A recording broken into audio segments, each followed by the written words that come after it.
Assalomu alaykum bog'bon do'stlar. Hop, 2026-yil 12-mart sanasiga qordan ketingi holat Namangan viloyati Chortoq tumanidagi mana gul ko'taklarimizni ko'rsatamiz va bunday ketin bu daraxtlarni stressdan olib chiqishi nimalarga e'tibor beramiz. Hop, respublikamizda qayerdadir qor, qayerdadir yomg'ir, qayerdadir sovuq o'zi bo'lib o'tdi. Bizda bu yerda 7 santimetrgacha qor yog'di, bizdan yuqoriroqda 30 santimetrgacha yog'di. Endi gul kurtalarimizni ko'rsatamiz. Bismillahirrohmanirrohim. Burada urmadagizni ko'pchilik aniqlash uchun ichini ochamiz. İçini ochganimizdagidan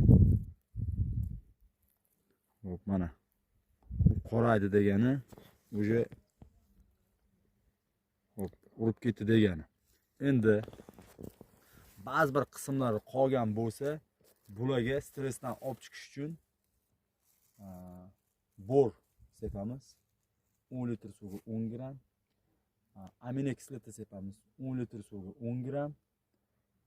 Sink sepamiz 10 litr suvga 12 gramdan qo'shib turib 100% daraxt sepamiz.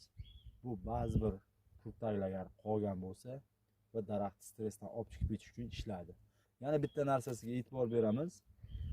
Bunda mana biz video qo'yamiz, har xil rayon, viloyatlardan. Oldingi videomizni ham qo'ydik. Yurtdoshlarimizga ozgina bir foydali maslahat bo'lsin, kimlardir shundan foydalansin deb bersak, kommentariyalarimizga dorilar, mana hozir dorilarni aytib o'tdim-ku. Men shaxsan birorta kompaniya bilan yoki firma bilan ishlamayman yoki dori do'konlarim yo'q. Zavod, fabrikam yo'q. Meni bilganlar, mana shu qishloq xo'jaligi, ko'chatchilik bilan shug'ullanaman. Menga u dorini qayerdan oladi, qanchaga oladi daxli yo'q. Prosta men bilganimni, ustozlarimdan o'rganganimni shuni yurtdoshlarimizga aytib o'tyapman xolos. Shuni sepiladi va yana bitta narsa. Mabodo buni 100% sovuq urib ketgan bo'lsa, ko'pchilik yerda bir yurtdoshlarimiz bir 80% qayta daraxtga rasxod qilmaydi. Rasxod qilish sug'armaydi. Fosforli, azotli, kaliyli o'g'itlar berilmaydi va o'rgan chiqqan shiraga e'tibor berilmaydi. 2026-yil tabiiy ofat urib ketdi. 2027da kasallik o'rgamchi kanali olib qo'yib yana hosil bo'lmadi. Shuning uchun 10 kun, 15 kundan buni shakliga va ozuqalarga e'tibor berib qo'yilsa, 2027da Xudo xolasa avvalambor Alloh 26-ligini qo'shib beradi.